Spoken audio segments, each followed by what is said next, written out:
And we're live. Welcome, everybody, to another episode of Happily Ever After, brought to you by the Relationship Done Different Certified Facilitators. Today, I get the pleasure of chatting with my friend Charlie Verge. How are you, Charlie? I'm great, Sarah. How are you? I'm really good. I get to be here with you. I know. Um, Fun. Before we jump in, for anybody who hasn't met you, hasn't had the pleasure of meeting you yet and knowing about you, will you share with our guests a little bit about your background, how you found the access tools? Wow. I never know what to say when people ask that question. It's like, what do you say? Okay, let's just see what pops out. I'll have allowance for whatever I say. I like it. Yeah, I found the tools about 10 years ago, but I didn't probably fully dive into maybe 7, 8 years ago, maybe. I think my first introduction with Access was like, not for me. Me And too. I Me too. dipped in. I dipped in again, like, oh yeah, for me. How about for me? Yeah. No, I've had a long career as a psychologist, as a teacher. Um, I've done workshops around the United States, some in Europe, on relationships, on a lot on relationships. So that's all good. And then when I found Access, everything got weird and wonderful, and it opened up a whole new space. Awesome. You did very good, sir. Maybe just clip that and play that every time someone asks you. Just kidding. No. So my question is, so you're a relationship done different certified facilitator. You now facilitate classes using the access tools in regards to relationships. Would you be willing, before we dive into our topic of allowance, to share with the listeners, what do you find most different about like psychology in this reality in regards to relationships, and what access opens up to be different? Yeah, great question. I would say that psychology has some good stuff to it. Like, I don't want to throw the baby out with the Oh, yes, of bathwater. course, yeah. But it has a lot of answers, a lot of conclusions for like what's normal, and everything is based on that. So it has a lot of diagnoses about things that aren't normal and so forth. So it has a lot of ways of looking that are more, shall we say, not as expansive as they could be. And what Access does is it opens up the field to everyone being themselves, everyone being unique, that there is no wrongness with any of us, that whoever we be is beautiful the way we be. And let's discover that. Let's empower that. Let's celebrate that. Let's allow for that. So I would say that's the major difference. Cool. Do you mind if we keep going on this just a little bit? Yeah, It please. might be selfish. It might be Sarah being, the curious bird. But because I also grew up in a family who thought they could solve all their problems through traditional therapy, but never making a different choice, just forcing everybody to sit in a room and, talk about their problems. So I'm curious in getting to talk to you today. Uh in couples traditional therapy, um what is your awareness around the thing that you said of diagnosis and wrongness? Because what I know in the conversations that I was put through, I'm going to say that that's my point of view.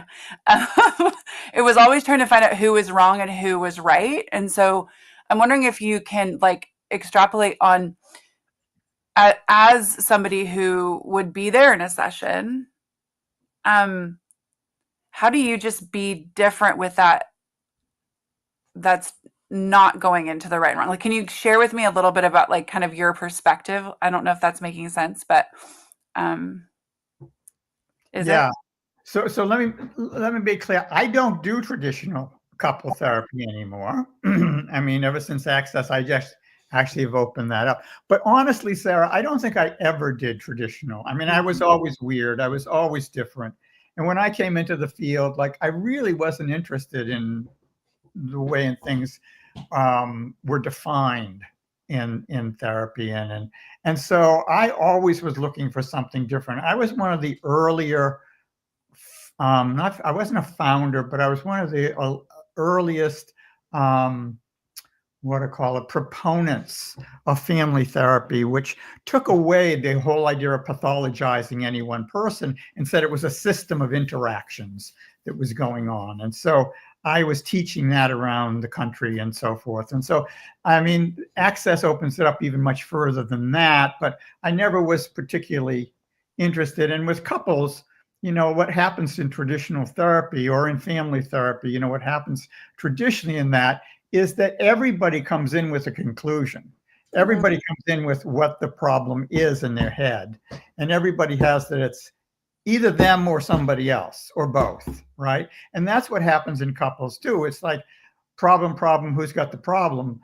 It's like, you know, it's based on problem and it's based on passing it back and forth. It's you, it's me, it's me, it's you, whatever, which is a whole field of judgment. Right? We're judging like, is it me that's the problem? Is it you that's the problem? Whatever. And the beauty of what Access does is it immediately starts from a whole different premise. And that is, what if there weren't any problems here? What if we could move into allowance rather than judgment for ourselves, for the other person? What would get created then? So I love our segue. That was my little manipulation, because what I wanted to, before we high five, we didn't talk about this ahead of time.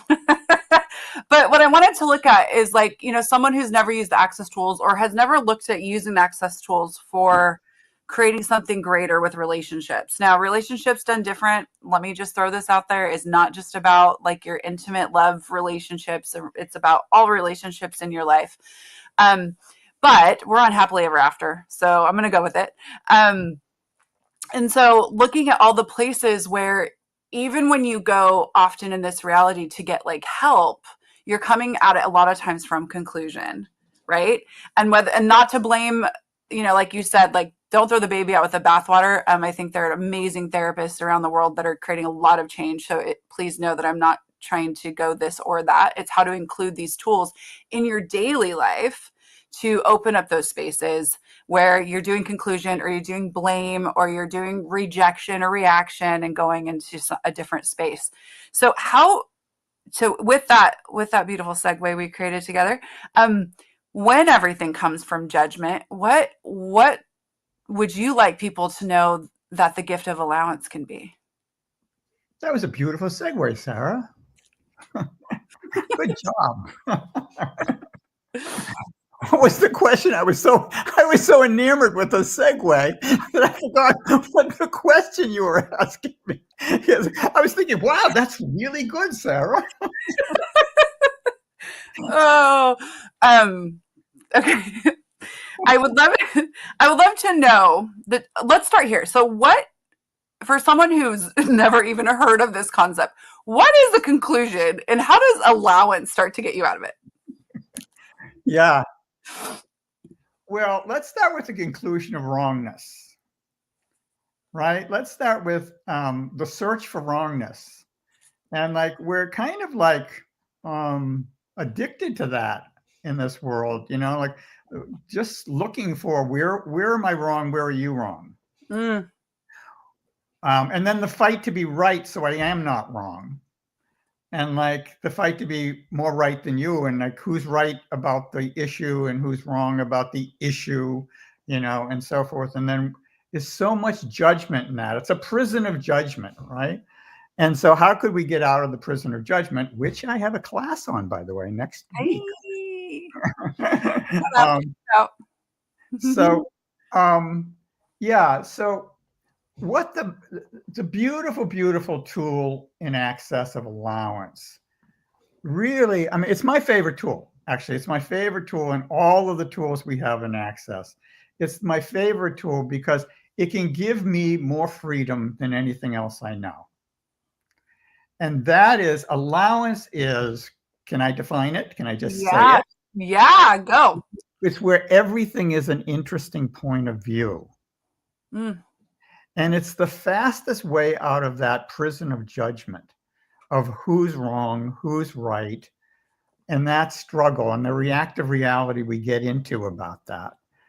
And here's the tool, right? For anything that feels heavy or stuck, or you're in a system of judgment, either judgment on yourself or judgment of the other, take a moment and just get the energy of what that's like to be in that judgment, and just simply say to yourself or out loud, interesting point of view, I have this point of view.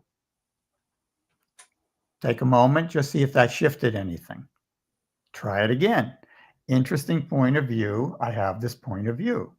And sometimes you can actually put the point of view you have. Interesting point of view, I have the point of view that they're complete assholes about this. Interesting point of view, I have the point of view that I'm right and they're wrong. Or interesting point of view, I have the point of view that they're right and I'm wrong. Whatever is going through your consciousness at that point, just keep saying interesting point of view, I have this point of view, or interesting point of view, they have this point of view. And that immediately starts to shift things little by little. The more you say that, it shifts you from that place where you're looking for and searching for the wrongness, where you're getting the space where maybe nobody has to be. Maybe I could have allowance for just all the ways I am right now. Like all the ways. Even my judgments of me aren't wrong. Interesting point of me, I think judging myself is wrong. Interesting point of view, like what if we could just have lighter judgments? So we could start with that, not heavier judgments, lighter judgments, more fun with judgment, right? Interesting point of view, I have the point of view that I can't have more space right now. Whatever it is that's going through us, to just say that simple little phrase. And I know it sounds maybe to the audience or some people out there who are not familiar with this, like, that's too easy. Yeah, it is. How about that? It's like, give it a whirl, take it for a test drive, and just see how that plays out for you. And play with it for a bit. Play with it for the next few days or a week or something. When things come up, when things get heavy in your world and you start judging you. Interesting point of view. I have this point of view that I'm such and such. Interesting point of view, a point of view that I'm not good at this. Interesting point of view, I have the point of view that I'll never be blah, blah, blah. Or try it out with somebody else. Interesting point of view, I have the point of view about them, or if they have a judgment on you. Interesting point of view, they have this point of view on me. Interesting point of view, I have to take it seriously. Like all of those that you just heard me say, you can play with any of them, any which way you like. There's no particular formula here. Just play with the phrase interesting point of view and see if it doesn't start softening the prison of judgment and starting to give you more freedom and space. What it gives you back is choice. You know, because like when we're locked in some kind of reactivity with somebody, is that we're just responding from judgment. It's like a very quick, fast-paced judgment on you or me and so forth. And there really isn't, how would I like to be right now? How would I like to be responding right now? That choice isn't available. So when you use the interesting point of view tool, it starts to give you back a space where, do I even have to respond to this? Would I like to? You start to get that space where you get more choice in your world and less reactivity. I love it. And question, is it possible for someone to be an allowance of others if they can't find it for themselves? What do you think? I'm going to toss it back to you. Sarah Grandinetti, you know something about that. What do you know? Well, it's interesting because what I know is a lot of our points of view that we hold very close to the chest are also where we're controlling ourselves. So if I have a point of view that someone coming in late to something is rude, then I can never allow myself to be late because then I won't be able to hold that against other people. So I just was curious, like what you know about, having those 5 elements of intimacy, one of them being allowance with yourself, how it contributes to what you can be for other people. Yeah. You know, I have a little different point of view that comes actually before I had access, and I still use it because it really works for me with myself and with other people. And that is that I don't believe there are any others out there. I believe they're all me. Mm-hmm. And so if they're doing something out there, I got that on me as well. Like whatever I have on them, I have on me, kind of thing. Mm-hmm. So yeah, I think that it's really the potency of the interesting point of view tool is to really maybe start with yourself, like really start to have more space for you, a space where you don't have to live in judgment so heavily.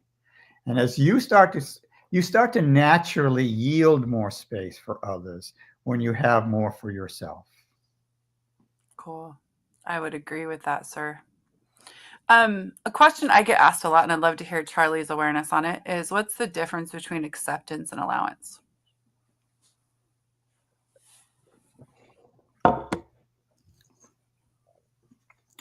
How radical the acceptance is. Say more. Well, a lot of acceptance in this world ends up being a resignation as opposed to acceptance. Like, all right, I will accept it. You know, I will try my best to accept that that's the way they are. But it really isn't the same as allowance, which gives true space for you or somebody else to just be any which way you are in that moment. In these 10 seconds, it gives you the space to be however you show up and gives them space. It's a very different kind of place because acceptance in general doesn't have that level of space in it. It Mm, has like a struggle to get there or an intention to be there. And so it takes some mental sorts of or emotional twisting kind of work to get there. And there's nothing wrong with acceptance either. It just probably does not give you the space that we're talking about that allows you to be fully you, however you're showing up in that moment. And not making that right or wrong, but just it's you as you are right now. I love that.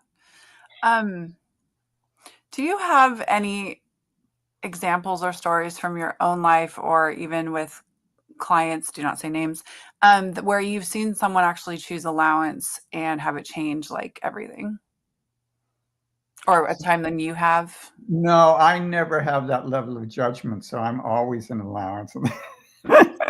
So yes, all over the place. Yes, all over the place. It's like this is a daily practice for me in my life. Is because I love it because it always gives me, well, most of the time gives me more space and it gives me more space for others. So yeah, I have lots of examples from my own life, and just recently, like in the last couple of days, um, a relationship I have, a good close relationship I have in my life with someone, um, is that there were some things that were getting funky between us, and so we decided to have a talk. And so we had a talk, and the talk seemed pretty good. Like, you know, it was in the traditional way that one person got to talk and one person got to listen. So we weren't doing the like talking over each other, which, you know, we all know about that too. But this was a fairly okay conversation that way. But after we separated and I went to bed, I started replaying the conversation and I realized all the little slings and arrows they attacked me with that like I wasn't registering when, and like all of a sudden I was just playing it in my head. It was like, I can't believe they said that. I can't believe they actually said blah, blah, blah, which was really a slime on me. You know, it was, and it really kind of upset me. And I was playing it over my head. And then I was playing what I was going to say to them in the morning and so forth. And that to stand up for myself and everything like that. And that's what we talk about, that prison of reactivity that we can get all hung up and so forth. So I went to my tool, interesting point of view. They have the point of view that I'm such and such. Interesting point of view that they have the point of view that I've been this way with them. Interesting point of view. They have the point of view that I'm selfish. Interesting point of view. They have the point of view that I just do whatever I want. Interesting point of view. I have the point of view that they shouldn't talk to me like that. And I just kept going on and on. And it just all of a sudden not only gave me the space where I could go back to sleep and enjoy the sleep, but when I woke up in the morning, I started doing it some more, playing with the interesting point of view. And what also showed up miraculously was a whole new set of possibilities for living my life beyond just them and me. Like whole new possibilities. Like, you know what? Actually, I'm noticing that I am not creating a world of relationships that I would really like as much as I would like. It went beyond just them. It's like, I want to create more relationships in which it's based on mutual care and contribution with each other. And that space of possibilities would not have opened up, I'm sure, had I not been playing with the interesting point of view tool. So good. Yeah, it's funny. So I'm wondering what you would say to this. So I have a longtime friend in my life, and she did something like a few months ago that got me into some reaction. And every time I've gone to be like, oh, the right thing to do would be to like bring this to her and have a conversation about it. It always has this energy of me needing to be right and show her where she's wrong. And so every time it comes up, and I saw her the other day and I was like, should I bring it up? And then it was still this like polarity game where she chose something. It didn't support me in the way that like I would like to be supported in a friendship. And then I'm like, but I don't get that. Like, this actually brings us closer. It just makes me more right. And so I kept asking, for what would it take to just have allowance for what she chose rather than having to like navigate it somehow with her. And so I didn't use interesting point of view, but I will now after this conversation. I just kept asking for like the allowance for my reaction, and realizing I think a lot of times we have this idea that closeness or what we desire to be as close with someone is always having to like hash out everything. And some conversations don't need to be had. And I think the more and more, I know that my allowance for people in general has always been, I would say more high. That's not even English, higher than most people. Like I've always kind of had this like willingness to let people be who they're going to be. But with the access tools, it's like grown way more. And I'm being asked about that capacity. Ooh, my laptop's falling. A lot. But what I wanted to add here is that I wonder how many of the like problems that we have in relationship are for the need to like I said, like hash it out or get closer through trauma and drama rather than does this conversation even need to be had or could I just be more allowance, Beautiful. Yeah. Interesting. Yeah. Yeah. So can I riff on that? Yeah, please do. That's what that was for. It was an alley-oop. Yeah. You go slam dunk. First of all, there is a notion in the traditional therapy world that a sign of a really problematic relationship is one that processes too much. That they actually talk too much about the relationship. That the more you actually end up talking about the relationship is a sign of where your relationship is going. Like it's going down the tubes, actually. If you're having to spend daily conversations or even weekly conversations about the nature of the relationship and so forth, it's too much processing that's going on. But so let me share another personal experience about something you were just talking about. And this has to do with me and my ex.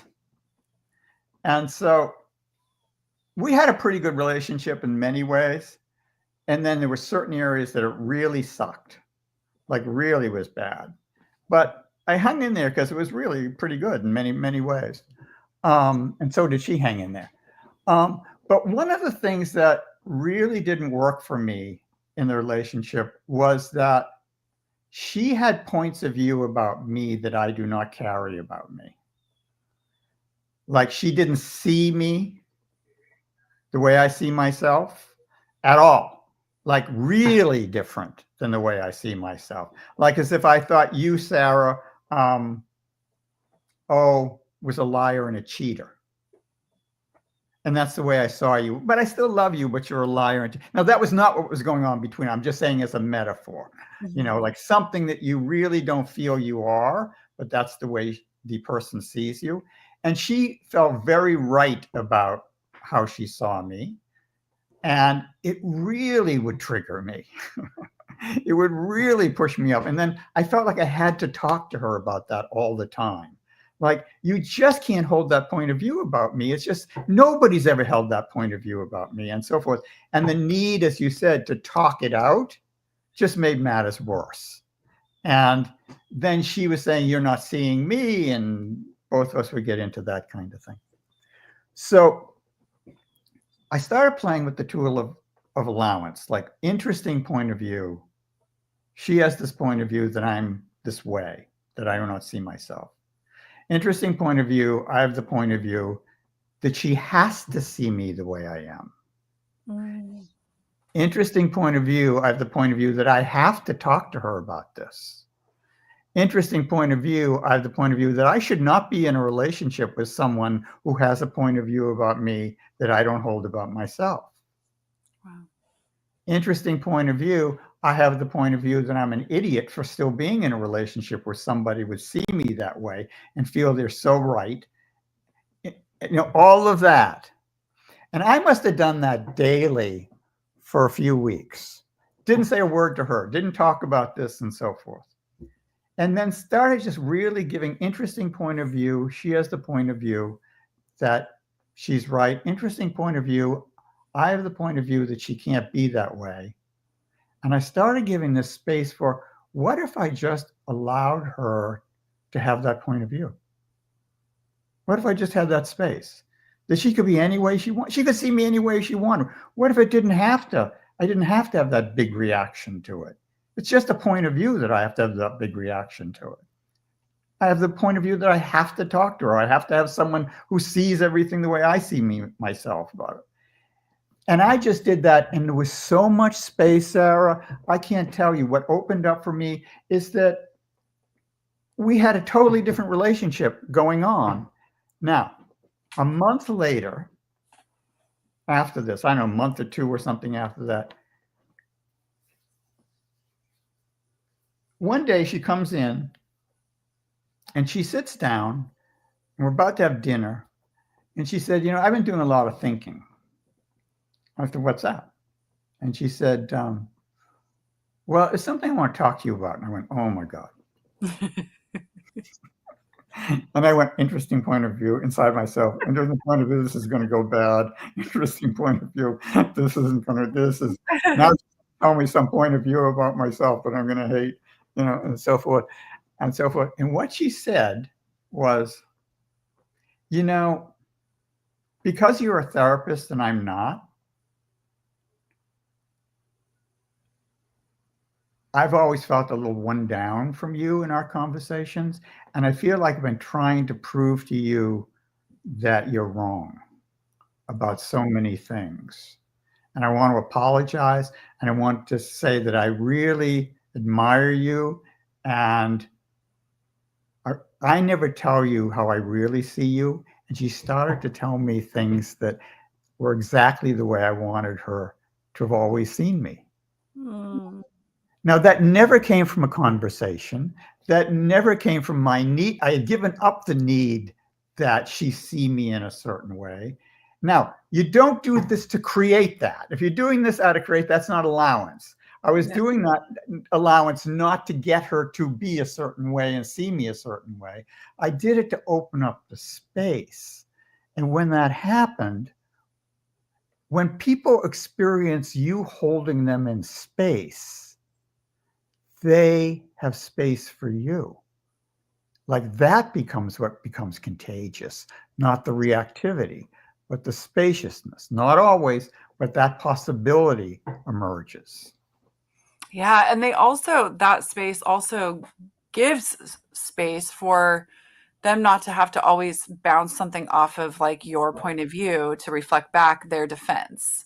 And so I've Exactly. seen that so often where um the I was actually like so inside story. One time Dr. Dane here, the co-creator of Access Consciousness, is my older brother, and he was getting really intense with me. I mean, and it was just the two of us in a room, and so it wasn't like on a mic in front of a ton of people, right? And it was scary. I was scared. And so I felt like I was going like he was upset, and I could perceive my walls and barriers and my defense go up, right? And I was like, okay, don't choose that, because that is what gives them the energy. If they hit the wall, it bounces back, and they that feeds their information about what point of view to take next, right? I know this. And so in that moment, I like lowered my walls and barriers, asked to be vulnerability and allowance for whatever he was reacting to in the moment, and just receive him in whatever way, because I adore this man so much, right? And it was so interesting because it was like it fizzled out immediately. And he looked at me, he goes, I'm not even upset at you, I'm upset at me. And I was like, what the fuck? That shit worked? Like, I was like, what? I'm doing this forever now. And then, like, really just started to ask to be that. Like, when someone's turning up their reaction or their judgment or whatever, be whatever it is in my own world that lowers. And that allowance piece is like, hey, be whoever you need to be right now. And then, without the need to have them see you a certain way, like you said, or the need to have them react to your reaction in a way that will create the control you would like to have in the relationship, the space for people to really like reflect about what they've been choosing or how they're reacting or what their point of view is phenomenal. So I fucking love that I'm allowed to say fuck on this thing, right? Oh wow. I'm allowed I'm really grateful. This is an allowance show, so we're just allowing. I'm just really grateful like that you went through that whole story. Like that is such a contribution, because that's for me, that's often where I get the most inspired, is like to see someone else choosing a thing that created greater. So thank you for that. Totally. Is there anything else that you want to share while we're here together about like is there you shared interesting point of view. So I was going to say, is there any other how-to little Charlie tips that you want to add or anything else? Well, I think I would just like underline the tip you just gave, actually, and that was the tool of what we call vulnerability, which is very different than what psychology calls vulnerability, which is lowering your walls and barriers and just having allowance for whatever's coming through. Like you have no resistance or reaction to it. It's just blowing through you the way wind blows through a tree.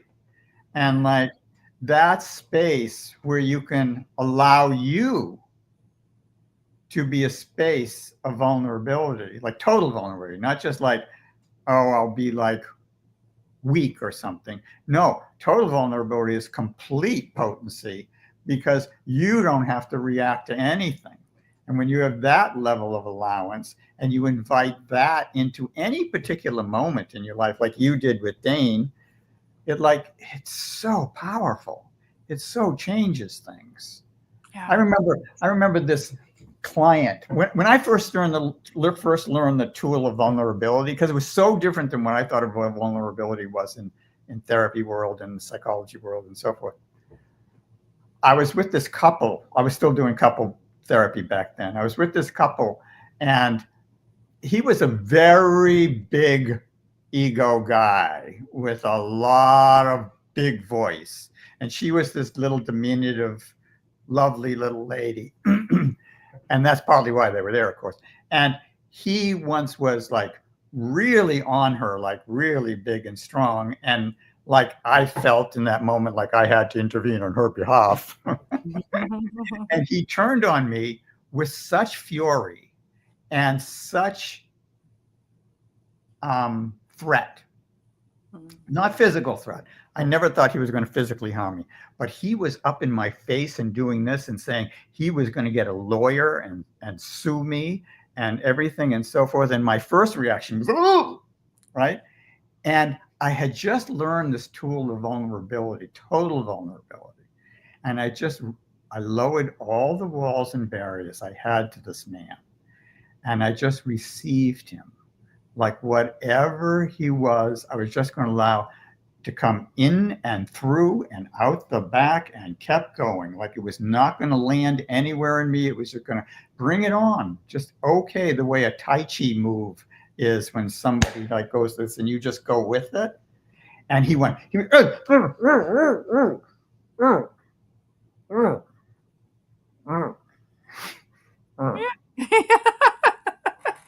okay, I know you were trying to help. That you just reenacted my conversation with Dane, although he didn't use the finger.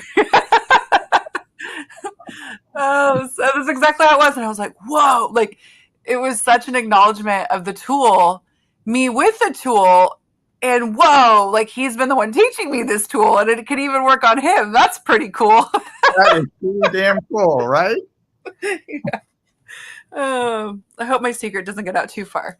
I mean, I don't know if he acknowledged that that's what happened. That's so cool. Yeah, I mean, and there's so much intensity around the world, right? So where can we be using this not just in relationships, but in any places? You know, we both live in the United States of America, and we've been, you know, having a lot of this or that, right or left, up or down, you know, stuff going on, and it's really interesting because you can, if there are certain words in this country that you can say that'll trigger a conversation with perfect strangers into complete opposition and fight. And so I've actually been constantly asking to just be the allowance that allows people to have whatever point of view they want, you know, like, and not have to have mine have anything to do with theirs, you know, like as far as opposition anyway. So this is a tool that goes everywhere. Absolutely. Like, what if we truly could start to create a world of way more allowance for all of our individual preferences, differences, whatever, Yeah. and not be caught up in the escalation of right and wrong? So good. I'm going to end it there. I love that. Not be caught up in the escalation of right or wrong. Thank you, Mr. Charlie. I'm very Thank grateful for you. you, Sarah. This Mwah! has been a joy. Same, same. All right. We'll see you later. I'm saying bye to our backstage friends. I think they're ending